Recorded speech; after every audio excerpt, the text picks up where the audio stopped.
Hello, this is Senna with Sundaughter Knits, and in this video we're going to be talking about how to make this horizontal braid here. This is the Autumn Waves wrap. In this project there's a series of increases here and decreases here that create a wave. Unless you have the increases and decreases to create that wave, it will just be a straight horizontal braid. Okay, let's get going here. The first thing we have to do is increase by 1. If we don't increase by 1, this stitch is going to come out of this column and then start laying sideways. We'll lose this guy, the first stitch. So we have to increase.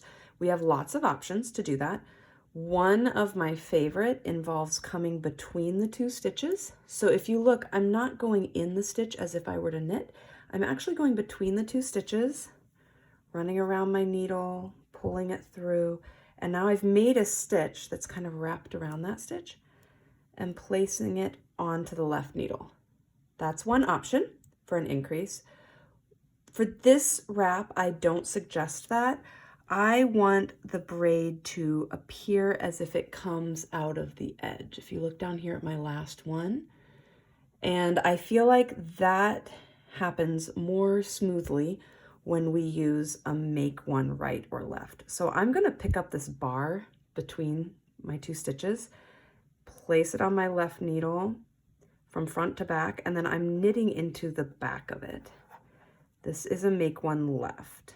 I've now made a new stitch, and I'm going to place that new stitch onto my left needle. There we go. So I have a little bit of a hole, but it's going to be fine. Okay. Once we have our new stitch on our left needle, however you choose to do it, the first step is to take our working needle, our right needle, and knit into the back of the second stitch on the left needle, but don't hop off.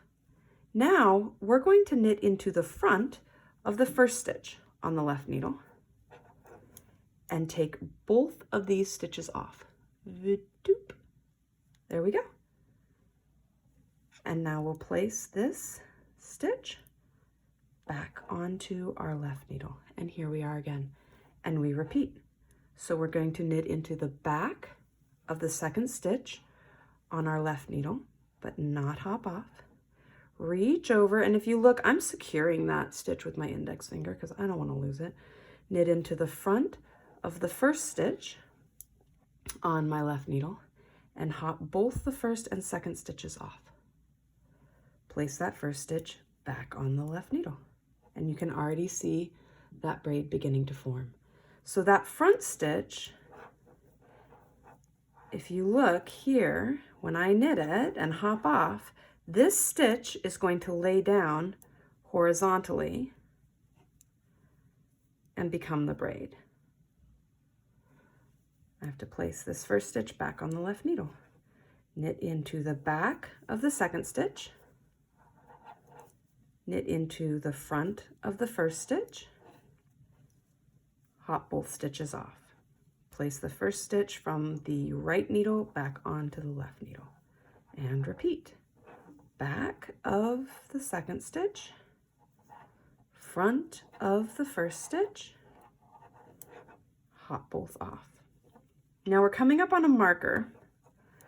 When you get to a marker, things can get a little wonky. We don't want to change where that marker is. Whoops, and I'm also running out of yarn. Hold on. There we go. Sorry, getting bumpy. Okay. So we want the marker to remain between this stitch and that stitch, right? We don't want to get that confused, but we are taking stitches off and putting them back on. So here's what we're going to do. Whoops, sorry, dropped it, of course. And these straight needles make all sorts of noise on my table. Okay, I'm right up to my marker. I'm going to remove my marker. I'm going to place the first stitch from my right needle onto my left needle. And now I'm going to put my marker onto my right needle and continue working as before.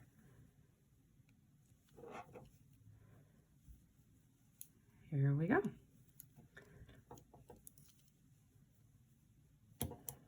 And there it is, it hasn't changed places. So how do you know it hasn't changed? How do we, if we want to make sure our stitches are all in a nice line, we can take a look. It's going to be harder to see here. I'll show you one down below, but first I'm going to show you at this point. I can follow this row of stitches right up past that braid to the loop on my needle. And I can do it here, right up past that braid to the loop on my needle. If I look down below, let's see, don't lose stitches.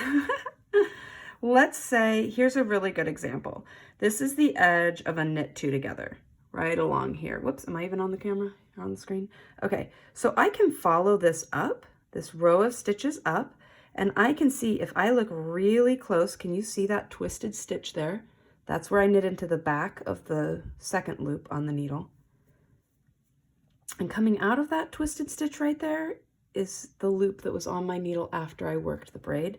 So if my stitch marker had been right here, for example, when I go back to take a look and I trace up, my stitch marker should still be between these two stitches.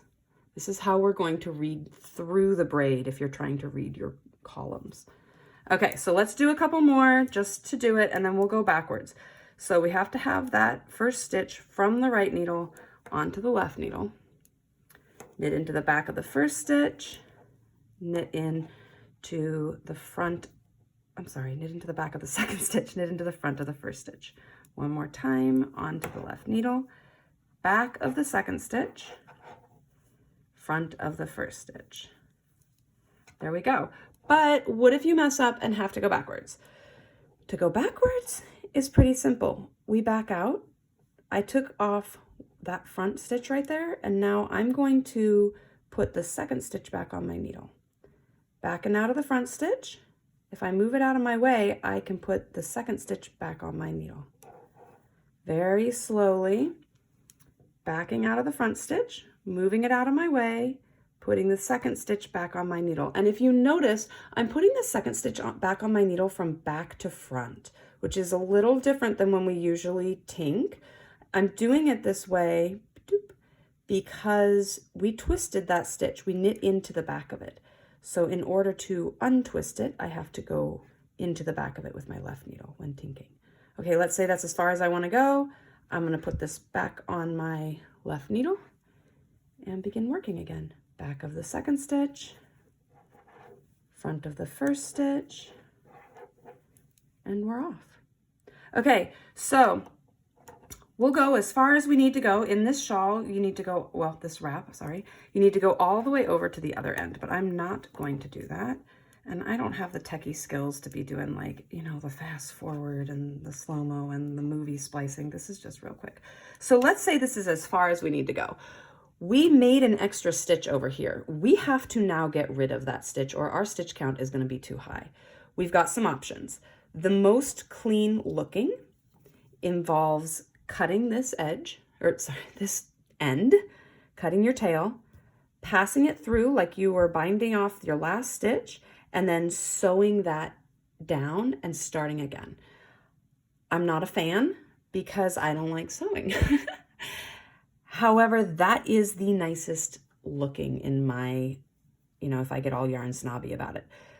The kind of cheater way to wrap this up, if you are not wanting to do the extra sewing, is, let me put it back on the needle so that we can see what we had going on. Untwist here. Okay, so here's my last stitch. I'm going to take that loop off of the needle and make it really big, really, really big. I'm gonna grab my skein of yarn and pass it through that loop. Where are you? And I'm going to tighten it down.